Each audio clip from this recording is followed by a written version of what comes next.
चलिए जानते हैं देश दुनिया की सिलेक्टेड और काम की 25 बड़ी खबरों को। लेकिन उससे पहले अगर आपने अभी तक इस चैनल को सब्सक्राइब नहीं किया तो सब्सक्राइब कर लें और वीडियो को लाइक करना बिल्कुल न भूलें।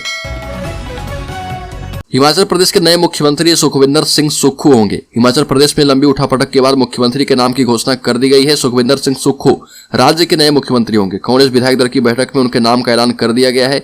उनके साथ प्रतिभा सिंह के खेमे से मुकेश अग्निहोत्री को डिप्टी सीएम बनाया गया। तलाक के लिए 1 साल अलग रहने की शर्त असंवैधानिक। आपसी सहमति से तलाक लेने की याचिका दाखिल करने के बाद 1 साल या उससे ज्यादा समय लेने के लिए अलग रहने की शर्त को केरल हाई कोर्ट ने असंवैधानिक बताया। कोर्ट का कहना है कि डाइवोर्स एक्ट का यह नियम लोगों के मौलिक अधिकारों का हनन है। जस्टिस ए मोहम्मद मुश्ताक और जस्टिस शोभा अन्नमा इपेन की डिवीजन बेंच ने यह भी कहा कि केंद्र सरकार को देश में यूनिफॉर्म मैरिज कोड लागू करना चाहिए। भाजपा सांसद रवि किशन ने कहा कि मेरे 4 बच्चों के लिए कांग्रेस जिम्मेदार। रवि किशन ने लोकसभा में पेश किया जनसंख्या नियंत्रण बिल। बोले काश ये कानून पहले आया होता। देश में बढ़ती जनसंख्या को लेकर बहस चल रही है। इस बीच गोरखपुर से भाजपा सांसद और एक्टर रवि किशन ने बढ़ती जनसंख्या का जिम्मेदार कांग्रेस को ठहराया और कहा कि कांग्रेस अगर जनसंख्या नियंत्रण कानून बनाती तो मेरे 4 बच्चे नहीं होते। मैं 4 बच्चों के बारे में सोचता हूँ तो सॉरी फील करता हूँ। गुजरात सक्सेस फॉर्मूला दूसरे राज्यों में दोहरा सकती है भाजपा। गुजरात में भाजपा की ऐतिहासिक जीत के साथ 14 महीने पहले राज्य की सरकार में महाबदलाव का ऐतिहासिक साहसिक फैसला फिर से चर्चा में है। पार्टी ने सितंबर 2021 में मुख्यमंत्री विजय रूपानी के साथ सभी 22 मंत्रियों को हटा दिया था। देश में किसी भी पार्टी ने चुनाव से 1 साल पहले अपनी सरकार की ऐसी सफाई कभी नहीं की थी। मुख्यमंत्री के तौर पर भूपेंद्र पटेल ने जब शपथ ली तो रूपानी सरकार का एक भी मंत्री या दिग्गज नेता नए मंत्रिमंडल में नहीं था। भूपेंद्र पटेल दूसरी बार बनेंगे गुजरात के मुख्यमंत्री। गुजरात के सीएम पद के लिए एक बार फिर से भूपेंद्र पटेल को चुना गया है और गांधीनगर स्थित कमलम ऑफिस में विधायक दल की बैठक में सर्वसम्मति से उनके नाम पर मुहर लग गई। रक्षा मंत्री राजनाथ सिंह की अध्यक्षता में विधायक दल की बैठक बुलाई गई थी। बैठक में कर्नाटक के पूर्व सीएम येदियुरप्पा और केंद्रीय मंत्री अर्जुन मुंडा बतौर निरीक्षक शामिल हुए।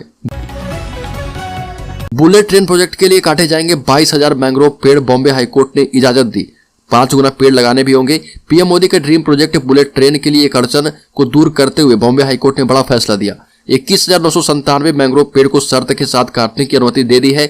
कोर्ट ने कहा कि पर्यावरण में इस नुकसान की भरपाई के लिए 5 गुना पेड़ लगाने होंगे। कोर्ट ने जिन पेड़ों को काटने की अनुमति दी है वो ठाणे और पालघर जिले में है। तमिलनाडु में तबाही मचाने के बाद साइक्लोन मैंट्रूस अब दक्षिण आंध्र प्रदेश की तरफ बढ़ गया है। राज्य से जाते जाते मैंट्रूस ने भारी तबाही मचाई। कई जिलों में तेज आंधी की वजह से सैकड़ों पेड़ जड़ से उखड़ गए। चेन्नई के टी नगर इलाके में मोटी दीवार गिरने से 3 गाड़ियां क्षतिग्रस्त हो गई। भारी बारिश से कई जिलों में सड़कें तालाब में तब्दील हो गई। पंजाब में पुलिस थाने पर रॉकेट लॉन्चर से हमला। पंजाब के तरनतारन के सरहाली पुलिस स्टेशन को देर रात 1 बजे रॉकेट लॉन्चर से हमला किया गया। ISI की सह पर यह हमला किया गया। खालिस्तानी आतंकियों की प्लानिंग थी और यह भी कहा गया कि इस मामले में UAP के तहत केस दर्ज किया गया है। कुछ लोगों को हिरासत में भी लिया गया है। बीजेपी राजस्थान में 40 विधायकों के टिकट काटेगी। 100 नए शेयरों को मिलेगा मौका। गुजरात फॉर्मूला होगा लागू। गुजरात में मिली ऐतिहासिक जीत का फॉर्मूला बीजेपी राजस्थान में भी लागू करेगी। इस फॉर्मूले ने नेताओं की अभी से धड़कनें बढ़ा दी है। मौजूदा 71 में से 40 विधायकों के टिकट कटेंगे। साथ ही 200 में से 100 सीटों पर नए चेहरों को मौका मिलेगा। माना जा रहा है गुजरात में पूर्व सीएम और डिप्टी सीएम का टिकट काट दिया गया था। ऐसे में यहाँ भी कुछ बड़े चेहरों के टिकट काटे जाएंगे। पाकिस्तान के आतंकियों की नई स्ट्रेटजी। ड्रोन से पंजाब में गिराते हैं ड्रग्स हथियार। सड़क के रास्ते कश्मीर भेज रहे टेररिस्ट।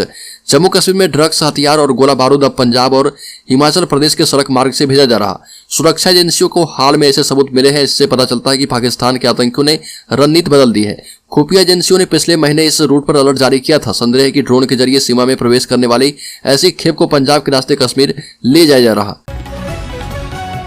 लंपी वायरस से 1.5 लाख मवेशियों की मौत। 50% मौतें सिर्फ राजस्थान में हुई। अब तक 30 लाख जानवर संक्रमित हुए हैं। देश में लंपी वायरस से इस साल 1,55,000 से ज्यादा मवेशियों की मौत हो चुकी है। इसमें से 50% यानी लगभग 75,000 मौतें केवल राजस्थान में हुई। कुल 22 राज्यों और केंद्र शासित प्रदेशों में यह बीमारी फैल चुकी है। यह आंकड़े पशुपालन और डेयरी विभाग ने राज्यसभा में प्रेजेंट किए। देश में चालू हवाई अड्डों की संख्या 2014 के मुकाबले हुई दोगुनी। 74 से बढ़कर 140 हुआ आंकड़ा। प्रधानमंत्री मोदी गोवा में मोपा अंतर्राष्ट्रीय हवाई अड्डे का उद्घाटन करेंगे। वहीं देश में 2014 के मुकाबले एयरपोर्ट की संख्या करीब दोगुनी हो चुकी है। आधिकारिक सूत्रों ने कहा कि 2014 में पीएम मोदी के कार्यभार संभालने के बाद से देश में परिचालन हवाई अड्डों की संख्या 74 से बढ़कर करीब दोगुनी होकर 140 से अधिक हो गई। नितिन गडकरी ने एमपी में दी बड़ी सौगात, प्रदेश की सबसे लंबी सुरंग का किया लोकार्पण। मध्य प्रदेश की सबसे लंबी टनल की शुरुआत हो चुकी है। 1004 करोड़ रुपए की लागत से बनी टनल का केंद्रीय मंत्री नितिन गडकरी ने उद्घाटन किया।